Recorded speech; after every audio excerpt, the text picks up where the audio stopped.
चलिए बेटा, ये क्वेश्चन एहतिमाल से है और 4 नंबर के लिए क्वेश्चन आ सकता है एग्ज़ाम में। ये मोस्ट इंपॉर्टेंट प्रॉब्लम है, 2017 में और 2018 में 4-4 मार्क्स के लिए पूछा गया क्वेश्चन है। ये देखते हैं ये कैसा क्वेश्चन है।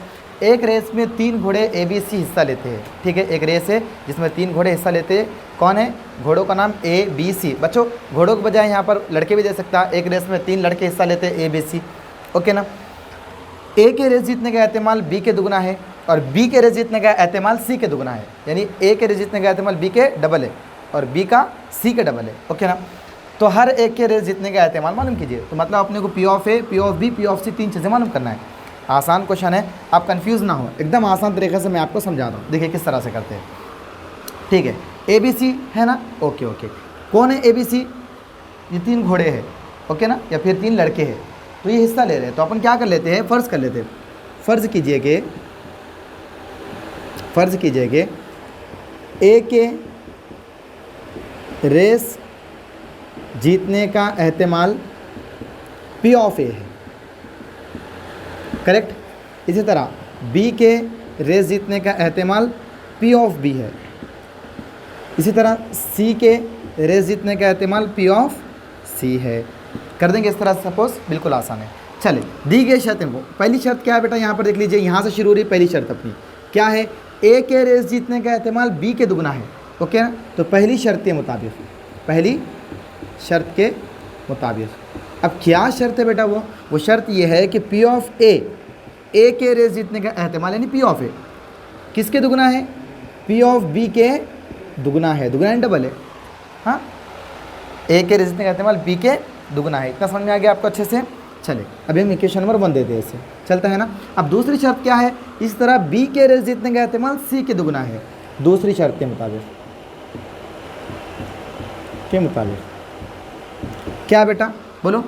P ऑफ B के रेस जीतने का एहतिमाल C के दुगना है, ओके ना। 2 कंडीशन समझ में आ गई आपको। बच्चों याद रहे, इस कंडीशन में से हम P ऑफ C की वैल्यू को निकालेंगे। P ऑफ C कैसे निकालते हैं बेटा, P of B dividing by 2। कैसे निकाले, देखो P of C as it is, P of B की डिवाइड में हमने 2 डाल दिया यहाँ पर। P ऑफ ये 2 जो था इसके डिवाइड में डाल दिया इस तरह से, तो P ऑफ C की वैल्यू निकल गई, करेक्ट ना, इस तरह से। तो यहाँ से हमने क्या करा, P ऑफ A निकाले, यहाँ से P ऑफ C निकाले। सर ऐसे क्यों किए, यहाँ पर P ऑफ A रहने दिए और यहाँ पर P ऑफ B रहने देना था, लेकिन यहाँ पर आपने P ऑफ C को अलग कर दिए। रीज़न क्या है इसका बेटा, हम आपको समझाते हैं। देखो, हम जानते हैं क्या चीज़ जानते हैं हम जानते हैं कि बच्चों P of A plus P of B plus P of C is always equal to 1। इन तीनों के रेस जीतने के एहतिमाल का मजमुआ हमेशा 1 के बराबर होता है। सर ये क्वेश्चन में तो कंडीशन दिया नहीं। हाँ बेटा, 2017 के पेपर में देखेंगे आप तो कंडीशन दिया, लेकिन 18 के पेपर में कंडीशन नहीं दिया। लेकिन आपको याद रखना है, अगर 3 लोग हिस्सा ले रहे हैं रेस में और क्वेश्चन ऐसे आ जाए तो आप क्या करेंगे, P of A plus P of B plus P of C is equal to 1 याद कर लेंगे, चलेगा। अब देखिए हम क्या करते हैं इसके अंदर, P ऑफ A की वैल्यू कहाँ है सर, P ऑफ A, ये देखो P ऑफ A कितना है बेटा, P of A 2 P of B है। तो हम P ऑफ A की जगह कितना लिख सकते हैं अपन, 2 P ऑफ B प्लस में P ऑफ B की जगह कुछ नहीं लिखेंगे बेटा, P ऑफ B की जगह P ऑफ B ही लिखेंगे। हमने क्या करे, P ऑफ A की कीमत रख दिए और P ऑफ B की कीमत की जगह P ऑफ B ही रखे, इसको चेंज कर दिए। अब यहाँ पर P ऑफ C कितना लिखेंगे बेटा, P of B dividing by 2 is equal to 1। क्या किया, इसकी वैल्यू भी रख दिया P ऑफ C की वैल्यू और P ऑफ A की वैल्यू भी रख दिया। सर P ऑफ B की वैल्यू क्यों नहीं रखा, P ऑफ B की वैल्यू तो 2 P ऑफ C है, इसको भी रखना चाहिए था। नहीं बेटा, अगर इसको हम रख लेते तो नुकसान ये हो जाता कि बाद में इन सब के एडिंग नहीं हो पाती थी। हमने सेम वेरिएबल्स करने के लिए क्या किया, इन्हें इस तरह से रखा। अगर P ऑफ P की जगह आपको कुछ रखना नहीं है।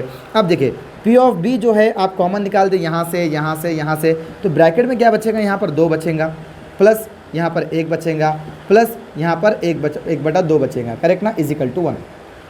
यहाँ से 2 P ऑफ B कॉमन निकल गया। अंदर कौन बचा, यहाँ से 2, यहाँ से 1, यहाँ से 1/2 बच गया, करेक्ट ना। P of B as it is लिखो बेटा और ब्रैकेट में 2 और 1 3 प्लस 1/2 इजिकल टू 1, ओके ना। चले P of B as it is बेटा क्रॉस मल्टीप्लाई कर लो, यहाँ पर बटे में कुछ नहीं है तो 1 है, 3 2 6 प्लस 1 1 1 1 2 2 इजिकल टू 1। चले P of B as it is, और यहाँ पर हो जाता है बेटा 7/2 और is equal to 1, is right.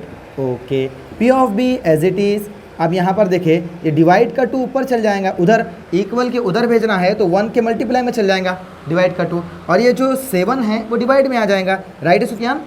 इस तरह से अब P of B as it is equal to 2 1 2 और डिवाइडिंग बाय 7 का 7। तो बेटा हमको पी ऑफ बी की वैल्यू मिल चुकी है। हमको किसका किसका है मालूम करो, हर एक का मालूम करो। हमने बी का मालूम हो गया, अब किसका बाकी है बोलो, ए और सी का बाकी है। Very good. चलिए हम अब क्या करते हैं, इसके बाद ए और सी का एहतिमाल मालूम करते हैं। सर किस तरह करेंगे ए और सी का एहतिमाल? देखो, ए का एहतिमाल मसावत नंबर 1 से मिल जाएगा और सी का एहतिमाल मसावत नंबर 2 से मिल जाएगा। सर कैसे? देखो, मसावत 1 से, मसावत 1 कौन सी बेटा? P of A is equal to 2 P of B, right है ना। ओके, 2 का 2। सर पी ऑफ बी कितना मिला? अभी मिला बेटा हमको पी ऑफ बी मिला 2/7। तो ये इक्वेशन नंबर 1 हमने लिख दी जैसे कि वैसी उसे, और उसकी जगह पी ऑफ बी की कीमत जो मिली 2/7, और 2/7 हमने इस तरह से रख दिया, is equal to 2 2 4 dividing by 7। चलो पी ऑफ ए भी मिल गया, कितनी आसानी से मिल गया, राइट है, इस तरह से। अब इसके बाद क्या करेंगे बेटा, क्वेश्चन में आ जाइए। इसके बाद आते हैं यहाँ पर इक्वेशन नंबर 2 में, ओके ना। मसावत नंबर कौन सी? मसावत नंबर 2 से, ओके ना। 2 कौन सी मसावत नंबर बोलिए? P of C is equal to P of B dividing by 2, correct है। पी ऑफ बी की कीमत कितनी है? पी ऑफ बी की कीमत है 2/7 डिवाइडिंग बाय 2 का 2। पी ऑफ बी की कीमत जो थी, पी ऑफ बी की कीमत वो रख दी हमने यहाँ पर, और डिवाइडिंग बाय 2 का 2। इसी तरह से 2 का 2 डिवाइडिंग का डिवाइडिंग, और 7 नीचे आ जाएगा बेटा। यहाँ का जो 7 है वो हमेशा नीचे आ जाता है, और इंटू में 2, इस तरह से 2 के इंटू में आ जाता है 7, करेक्ट ना, इस तरह से। एंड देन 2/7 2 14, राइट है। यानी कट कर कितना होता है बेटा? 2 1 2 and 2 7 14, okay. So P of C is equal to 1/7। चले P of A, P of B, P of C तीनों भी हमको मिल चुके हैं। फिर आखिरी में हम जवाब या आंसर बोलकर लिख दे क्या? इस तीनों का एहतिमाल मालूम करना था हमें। तो पी ऑफ ए कितना मिला बेटा? चलो ढूंढो पी ऑफ ए कहाँ पर है, ये है पी ऑफ ए, करेक्ट ना। वो कितना मिला? 4/7। फिर पी ऑफ बी कितना मिला बेटा? पी ऑफ बी, चले ढूंढो पी ऑफ बी कहाँ है? पी ऑफ बी कहाँ पर है? यहाँ पर है, 2/7। पी ऑफ सी कितना है बेटा? पी ऑफ सी बोलो कितना है? 1/7 हो चुका है। इस तरह से क्वेश्चन आपका सॉल्व।